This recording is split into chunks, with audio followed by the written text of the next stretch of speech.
छत्रपती शाहू महाराजांनी सहकाराचा पाया रचला। सहकाराच्या माध्यमातून समाजच समाजाकरता व्यवस्था उभी करू शकतो हे त्यांनी दाखवून दिलं। समाजातील लोकांनीही एकत्रित येत अनेक संस्था उभ्या केल्या। यातून हजारो लोकांना रोजगार मिळाले। राज्याच्या आर्थिक विकासात आणि शेतकऱ्यांच्या जीवनात जे परिवर्तन झालंय त्यात सहकाराचा मोलाचा वाटा आहे। सहकाराच्या सन्मार्गावर आपल्याला छत्रपती शाहू महाराजांनी नेलं असं प्रतिपादन राज्याचे मुख्यमंत्री देवेंद्र फडणवीस यांनी केलं।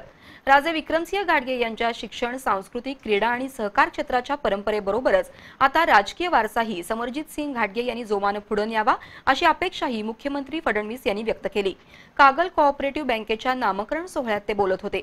गहिनीनाथ नगर इथं आज हा सोहळा संपन्न झाला।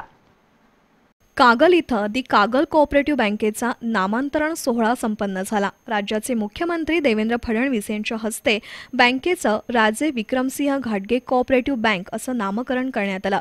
तसंच जिजाऊ महिला कौशल्य विकास केंद्राचा शुभारंभही मुख्यमंत्र्यांच्या हस्ते करण्यात आला। यावेळी बोलताना समरजित सिंह घाटगे यांनी स्वर्गीय राजे विक्रमसिंह घाटगे यांनी सहकाराच्या माध्यमातून राजर्षी शाहू महाराजांचा वारसा चालवलाय असं सांगून शाहू ग्रुपच्या वतीनं राबवण्यात आलेल्या विविध उपक्रमांची माहिती दिली।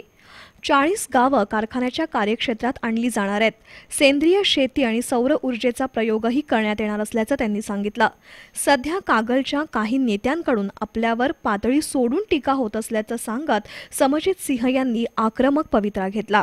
त्यावर बोलताना संभाजीराजे छत्रपती यांनी राजकारणात आरोप प्रत्यारोप होतच असतात, अशा वेळेस संयमानं घेण्याची गरज त्यांनी नमूद केली।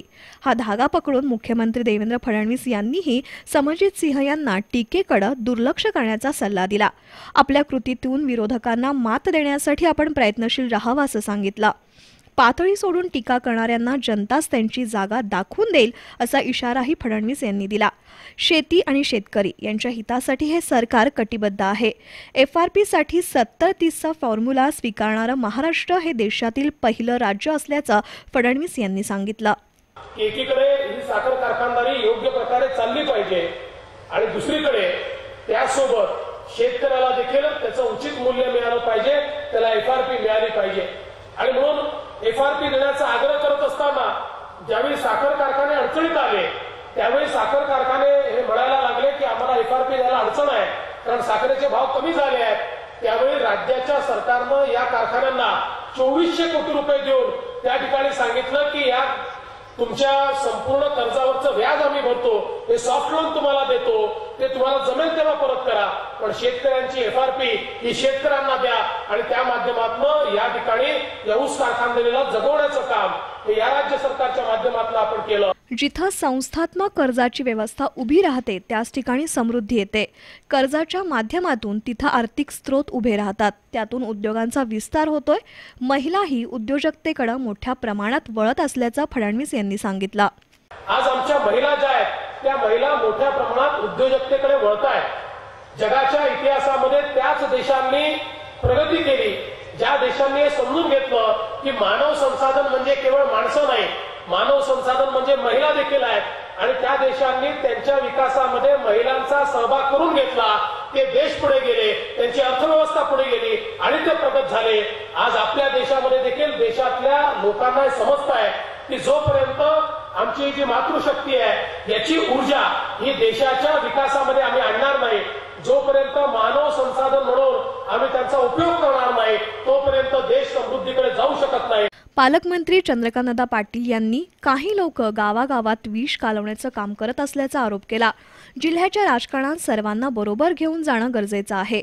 समरजित सिंह यांना मिळणारा वाढता प्रतिसाद पाहून काही लोकांच्या पायाखालची वाळू सरकल्यानं ते बेछूट आरोप करत असल्याचंही त्यांनी सांगितलं।